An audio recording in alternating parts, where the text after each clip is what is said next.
this weekend we had calling Kuala Lumpur. I believe this is the first calling, well, like individual calling, since Ira and Jarl have been in the game. And so today we're going to be checking out the quarterfinals for calling Kuala Lumpur. The plan is to tomorrow review the semifinals and the day after review the finals. That's the plan. So this matchup is Aurora versus Ira. Okay, let's go to our notes. So the way that I like to do this is before the game we set some expectations and we make some notes about what we're trying to learn from our review, okay? Aurora v Ira. I've never played this matchup, so I have a lot of very basic questions. My initial impression is that Ira will be favored.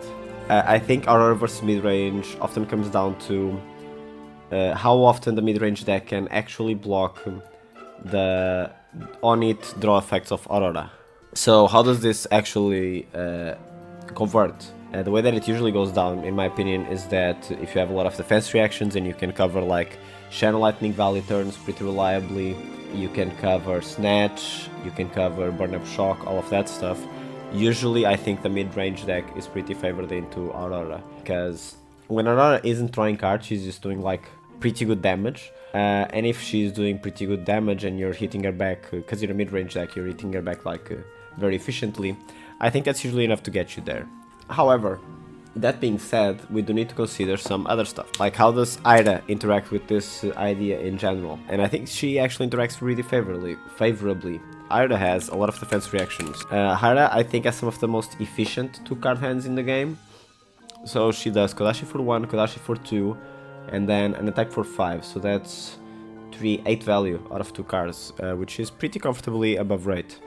But yeah, so I think Ira in theory has the tools that I think she needs to beat Aurora. Let's see if that's actually how it pans out.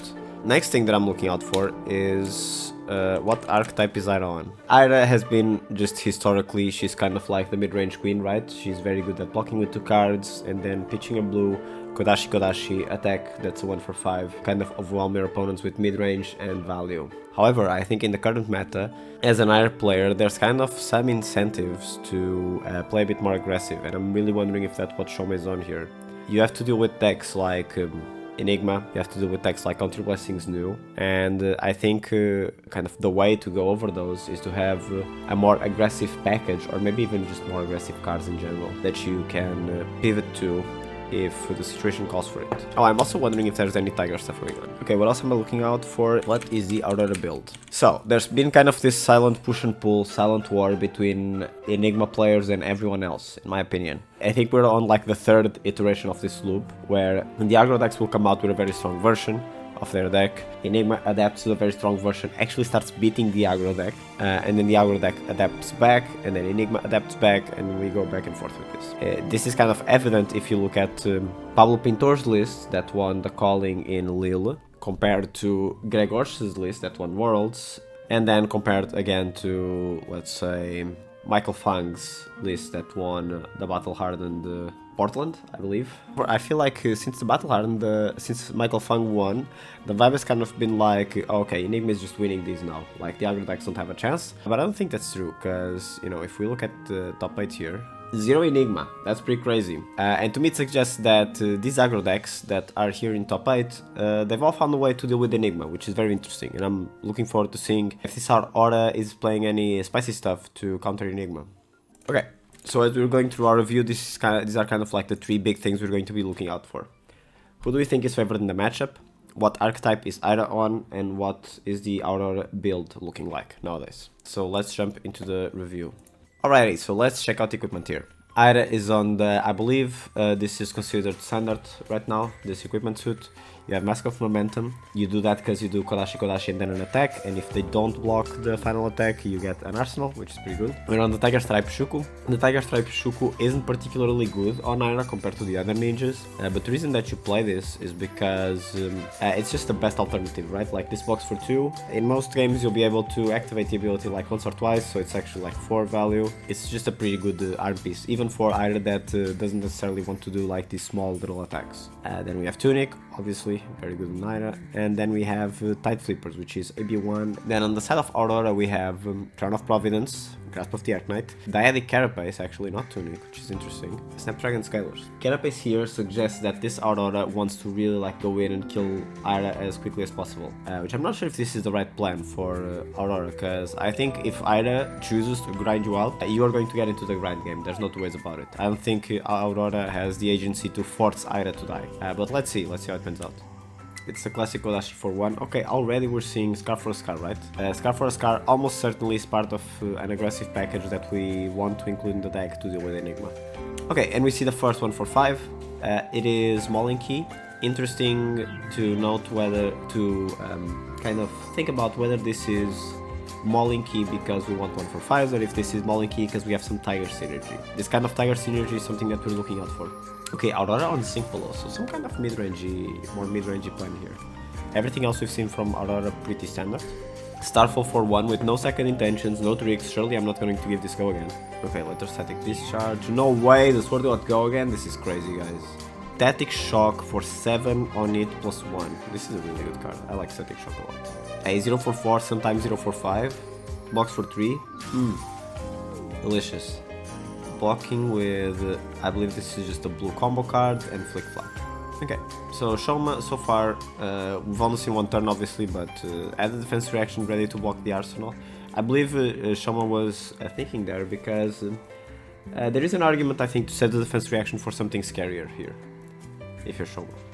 Kodashi for 1, Erase Face for 7, okay.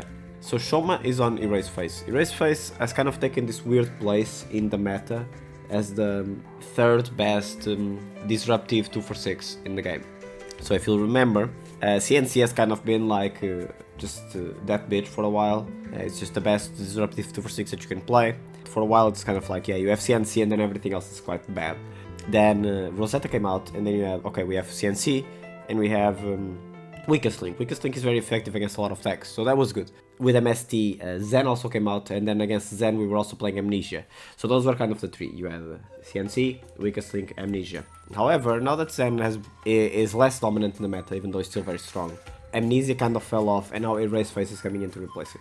And actually, Erase Face, I think for some people, has even usurped the Weakest Link, because Erase Face actually randomly affects a lot of heroes in the meta. Like Aurora doesn't like Erase Face at all. It really hurts her. Nu also will randomly not be able to play some attack reactions in some situations if you Erase Face her. So this is kind of like one of the better disruptive cards that we have right now. I'll be interested to see if Shoma is playing this as well as Weakest Link and CNC. So usually the most hyper value way to play Ira is you do the Kodashi 1 for 5 because you threaten Mask as well. But I actually really like the Kodashi for 1 into 2 for 6 with a breakpoint lines, because the 2-for-6s usually have better disruptive effects, and the breakpoint is really annoying for a lot of decks to deal with. Like, look at this, we're getting so many cards out of hand just because we're playing Erase Face for 7. Okay, never mind. We're not getting any cards from hand because Electromagnetic Somersault is insane, but you know, the idea is there. Okay, so let's see what the plays from Aurora here. We have an Embodiment, which really opens up YC Snatch in hand as well. And Burn Up Shock. Okay, this could be an interesting turn, but I think it's difficult to convert all of this into meaningful damage. I was saying before the match that I'm looking out for how many breakpoints is Shoma able to block, and this is why. This kind of turns that we're about to see, where it's like, oh, Burn Up Shock, Snatch, a bunch of 0-4-4s. Being able to block these out and how you block these out is very determinant of how the matchup goes, in my opinion. If you start giving Aurora's draws and burn-ups, that's when things get out of hand. Okay, so it's a classic Burn-Up Shock, Starfall for 2, something that's very interesting, and I think this is something that you'll notice good Aurora players do a lot, like Shin.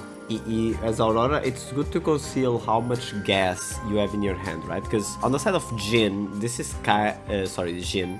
This is kind of an empty threat, because this is going for 2, and then we have Snatch for 4, and then we have an attack for 2. Shoma can block this out very, no worries. It's very simple to block out. However, when you open up the turn with Starfall for 2, you're forcing Shoma to commit a suboptimal block before the attack has even started, right? Shoma doesn't have a defense reaction here, and there's two 044s in hand. Shoma just might not be able to block this, and might be incentivized to take the Starfall now, so they can block more efficiently later.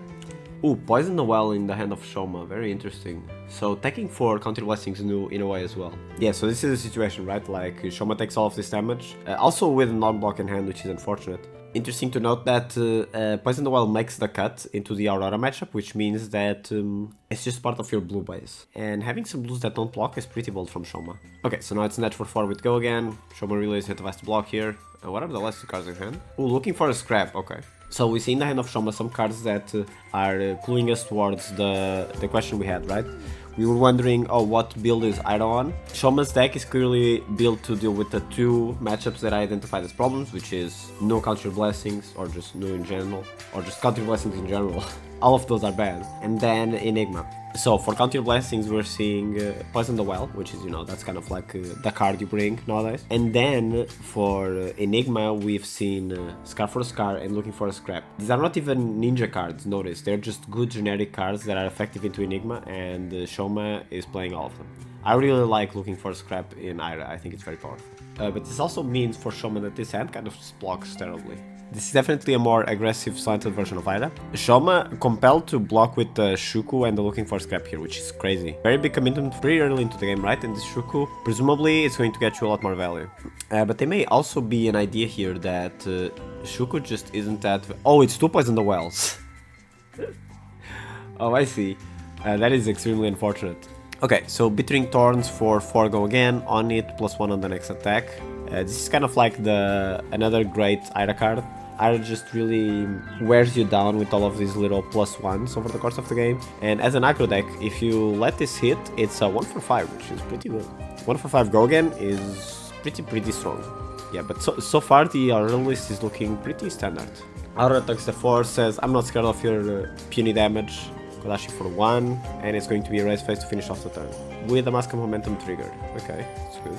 So this is for 6, on it, Aurora loses Lightning, and Shoma draws a card. Once again, Aurora is very incentivized to block here, like this situation is pretty nasty. Ira kind of has like these weird situations where Ira is often presenting a Mask of Momentum trigger, but she doesn't actually like a lot of the cards that can go into Arsenal. I've played some games with Ira, and you find yourself with like random blue attacks that do no damage in the arsenal, and you know, it's not like it's super hard to play them, but it is annoying that this Mask of Momentum trigger sometimes represents 2 damage. So this erase phase gets a bunch of equipment out. I think we're also seeing like very clearly why Aurora is on Dyadic Carapace, because it seems like the plan from Aurora's side here is that whenever there's a relevant on it, you just throw equipment in front of it, don't even worry about it. And so bringing Carapace over Tunic makes a lot more sense. We get gotten a flash out of hand, and we're going to send the arsenal to the bottom, presumably to, yeah, probably trying to increase the ceiling of our hand here. Aurora maybe has a bit of a clunky hand and is looking to just keep pressuring, step on the gas, not let Ira have any space. Okay, Exude Confidence. So, let's talk about the situation. When you play against Aurora, you'll find yourself in this spot a lot, where the first thing that they do on their turn is random attack for 4 with Go again, no on hits apparently. The only thing that you're really scared of here is Shadow Lightning Valley into a bunch of them. And Second Strike. If they have Second Strike after, this also feels bad, but it's mostly Shadow Lightning Valley that you're worried about. So, and these are kind of situations why you love having defense reactions ready to fire against Aurora. If you have the defense reaction in the spot, you can say no blocks, and if it's just damage, you just take the damage. If they play the Shadow Lightning Valley, you can make an informed decision about, okay, do I want to try to block out this turn? What's my line here? You just get a lot more options if you have a defense reaction in this situation. Okay, Zin does not have the Shadow Lightning Valley, so this is just a very regular turn. Okay, has a Second Strike, which is like the second best follow-up here. Shoma blocking with CNC, taking 1. Oh, I believe the hand is Warmonger, CNC, Erase Face, which means that Shoma drew 3 out of 3 Erase Faces in the first 3 turns of the game. That's pretty crazy. Okay, Ravenous Rebel for 4. If I'm Shoma, I take the 4 here, I believe, because I'm worried about Snatch later, and I can't even up 2 cards from hand. Yep, take the 4. So it's interesting that Aurora does not keep this card in Arsenal, right? This is a lightning starter if it goes into the Arsenal. I believe the reason that Zin is playing this card rather than arsenaling it is because seeing Command and Conquer as a blocking card kind of suggests to you that there's some disruption coming next turn, and if it's another Command and Conquer, you don't want to be like tied down to protecting this Lightning Surge. If it's Erase Face, maybe you can't convert the entire hand, you don't need Lightning Surge in Arsenal, might as well get your damage in while you can. If I'm Shoma, I'm also taking this damage. I'm out of coffee. Dark times. So this is probably Kodashi, Erase Face from Shoma, Arsenal the CNC. Aurora takes a 6. I believe I see some Channel Lightning Valley, Lightning Press. Ooh, okay, this is a pretty nasty turn from Aurora that's incoming here. Yeah, this is another one of the situations where you would love to have a defense reaction, but not even the defense reaction saves you in this one.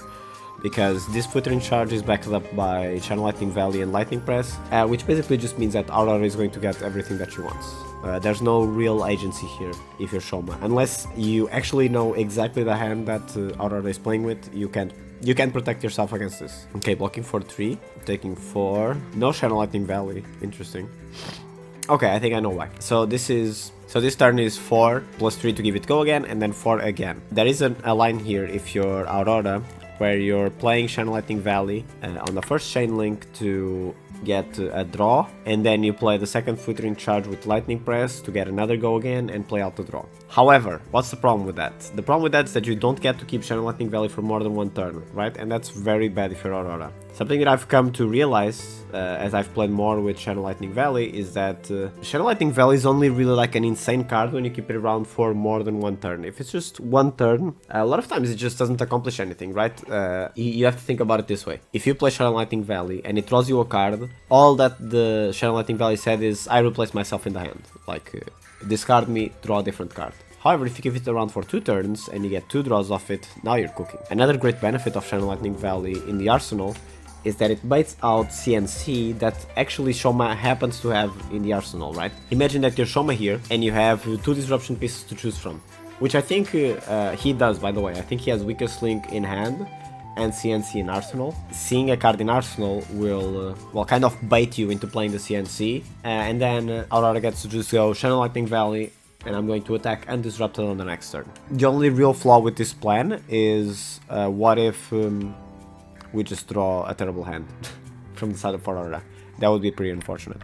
Okay, looking for a scrap for 5, and then CNC or Weakest Link for 6. Let's see what Shoma chooses actually. Yeah, they choose the CNC, that makes sense. Oh, and goes for 7 actually, because it's the second chain link. I never thought of this interaction with looking for a scrap, but we can talk a bit more about looking for a scrap and why it's good in Ira. Ira is very incentivized to play Flick Flack as well as some blue combo cards, okay? And so the idea with this is Flick Flack plus blue combo cards is just a lot of block value. It's a very efficient value. The blue combo cards just kind of meet all the requirements that you need, right? Because you have they cost 0, so they're non-Kodashis. They have combo, so they work with Flick Flack. And also, on top of that, there's a lot of them that have 1 power. And if you choose to play those, then you get to play Looking for Scrap as well, which is another insane value card. Okay. Okay, devastating situation for Zin here. Last turn I was telling you about how Zin is making a good decision to arsenal the Channel Lightning Valley, because in response to CNC, they can just play the Channel Lightning Valley and then do a big offensive turn after and get better value and disrupted as they bait out the CNC. However, what I said last turn is that the caveat to this, the thing that can go wrong, is that you draw a bad hand. And Zin finds themselves with two Sick Blows and 1 Sigil of Suffering. Just a miserable hand, right? If you're looking at a CNC, there's not even the angle of, oh, I'll block to get some value out of this hand. That's not an option, buddy.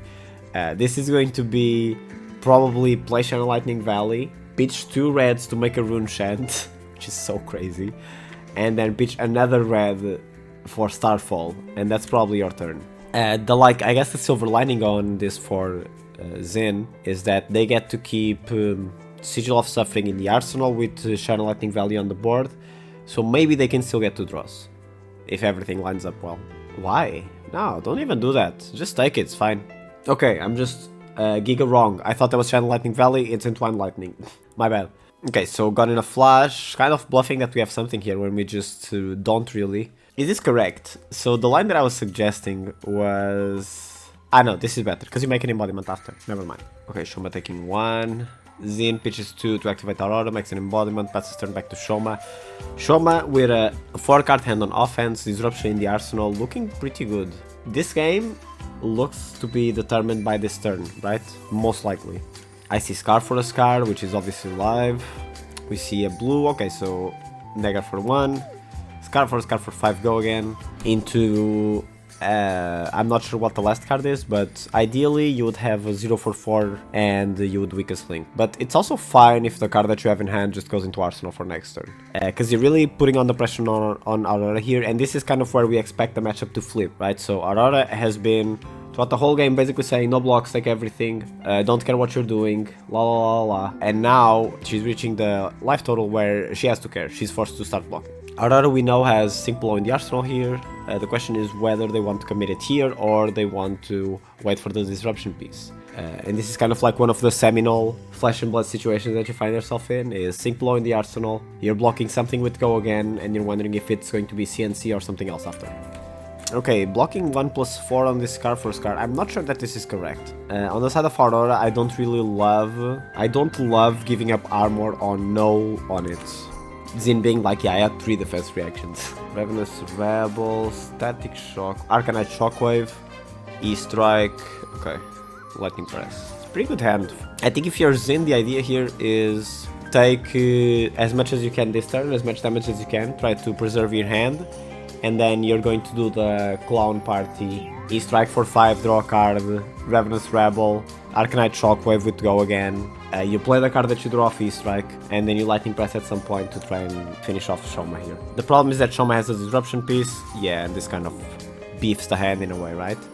Because it's going to get the Lightning Press out of hand.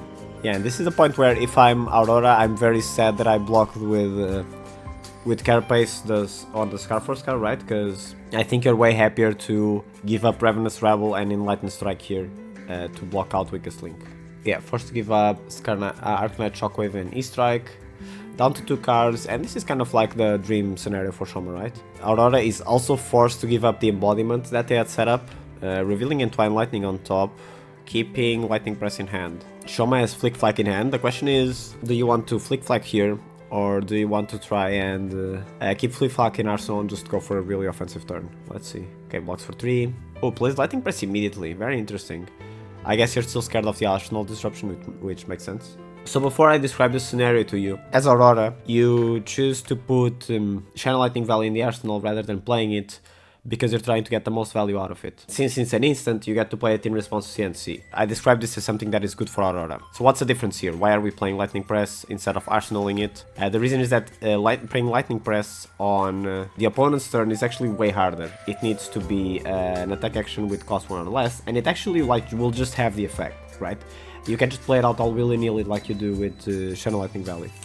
Hey, this is me from the future. I'm just hopping on to say that you do actually have a window to play Lightning Press after Command & Conquer hits, where you take the damage from the Command & Conquer, but you don't take the damage from playing your own Lightning Press. Shoma blocks out, manages to preserve a lot of life, even though it was kind of a scary turn, right? Well, not a scary turn, but Zin structured it in a way where Shoma was very incentivized to just say no blocks and try to kill them. But Shoma plays very disciplined, blocks with 1 card, has a defense reaction in hand, plays defense reaction in response to Lightning Press, really managing to preserve health and dragging out the game in this game state that we're in currently, which is favored for Ira, because now Aurora is going to be probably forced to block every single turn. I think it is not unreasonable for Ira to present 11 every turn. 1, taking 2, the Ira special, 5, go again, draw on it. Torrent of Tempo is such a banger card, man. Now Aurora kinda has a good hand, but yeah. Okay, so decides to take the damage, kind of banking that Shoma doesn't have everything else, and banks correctly, just 1 more damage after. Okay, Aurora down to 2 with a pretty nutty hand, I think. Entwine Lightning, fusing with Second Strike, concealing the Channel Lightning Valley in hand, I believe. Yeah, Channel Lightning Valley and Snatch. Oh, this is a crazy hand from Aurora. This might be This may be able to bring the game back. Ooh, but Shoma has a defense reaction. Okay. We talked about the situation before, about how you're super happy to have defense reactions against Aurora, because they give you the comfort to say no blocks on the first breakpoint of the turn. And if Aurora plays the Shine Lightning Valley, you just get to put your defense reaction on top of, in front of it. And now you get to make informed blocking decisions for the rest of the turn. Oh, finds another defense reaction, what a gamer. This goes for 2. I probably give up equipment here. Yes, sir. Another 4, blocks the 4. Oh, let's fucking go. I love blocking, man. This stuff gets me so excited. Okay, so Shine Lightning Valley on the table, stays on the table. Shoma managed to block everything, and now Aurora is at 2. This is a great play from Shoma, by the way. I think the sync was pretty brave, but the statistics are definitely on the side of Shoma there. So Shoma chose to sync a card that blocked for 3. Upside, which is what turned out to happen, is that you draw defense reaction. And that's like not unlikely to happen because Shoma has, I believe, 1 flick flack and 2 sinks left in the deck when he made that decision. The risk is that maybe Shoma is on 3 poison the wells and he draws a non-block and loses. But that's not what happened, so don't worry about it. Okay, so Kodashi for 1. Yeah, now you're in the meat grinder, right? If you're Aurora, this is just completely doomed. When you have 2 life against Ira, that's just when you basically lost the game. Weakest link for 6, pulling 2 more cards out of hand. This is probably unwinnable for Aurora, I think. GG. Zin just didn't have a way to block, it was too much damage, and Exude Confidence only blocks for 2. Okay, great game. Very expertly played from Shoma's side, in my opinion. Who would have guessed? Pro Tour Champion plays really well. Okay, so let's go back to our questions. Okay, so who is favored in the matchup? I said before the match, I thought that Aurora versus midrange comes down to how many breakpoints the midrange deck can prevent, and Ira can prevent a lot of them. I think the matchup definitely looked Ira favored. Okay, so what did we see that was interesting? We saw defense reactions were very clutch. Something else that we saw is Ira was on CNC, weakest link, and Erase Face. Ira often presented disruption to Aurora on top of the efficient damage that we expected. We also saw a frequent disruption. Another thing that we saw was good extenders.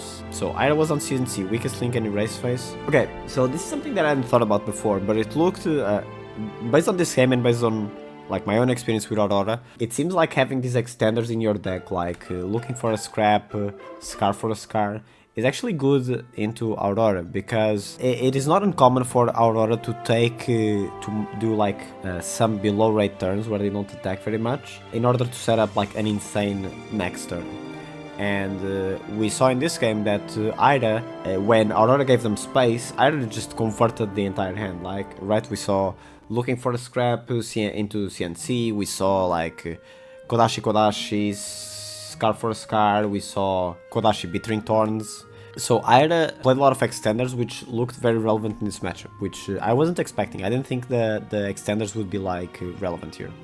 So what archetype is Ira on? Definitely mid-range. Definitely mid-range, but has cards for Enigma. And that would be Scar for a Scar, looking for a scrap, and Bittering Thorns, and also cards for CIB, which is just Poison the Well, right? Well, and also the same aggressive cards that work for Enigma also work well for Counter Blessings. Anything else that you saw interesting? Disruption heavy build, playing Erase Face, CNC, and... Okay, so what is the Aurora build? Enigmas have adapted to play well into Aurora, as the Aurora deck changed in response. The Aurora build looked really standard. The only card that I saw that maybe I don't usually see Sync Below. So the only card that I'm not used to seeing is Sync Below, but this honestly it might just be lack of experience with Aurora on my end. Maybe the Auroras just, some of them play these more defensive builds with with Sync Below. I just hadn't seen it before. Like, I'd seen Sigil of Suffering, I've seen Sigil of Souls, I've never seen Sync Below. This was a great game. That's going to be it for the stream. I'm gonna go drink some tea, see if I fix my voice. Tomorrow we'll be looking at Brody Sparlock versus Nick Butcher, Vizrai versus Zen. Thank you all for tuning in. I'll see you guys around, and yeah, bye bye.